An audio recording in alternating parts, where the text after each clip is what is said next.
In this video, I will review how to download Collaborate recordings and store them on your computer. To begin, first open your course or organization.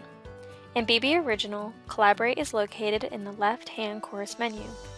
Then, to access recordings, click on the three lines and then select Recordings.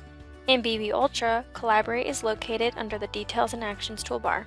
Click on the three dots and then choose View All Recordings. Now that Collaborate is open, in both Original and Ultra courses, you can follow these same steps to download your recordings. First, locate recordings by using the Filter by box. You can use the calendar icons to select a specific date range or view recent recordings. Once you locate your recordings, click on the three dots to the right of each recording and choose the Download option. Once downloaded, your recording will appear as an MP4 file in your Downloads folder on your computer. To open the file, click on the downloaded MP4 and then click the drop-down arrow and choose Show in Folder.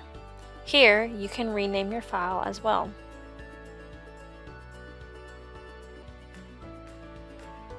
Once downloaded, you can organize your files on your computer as you wish.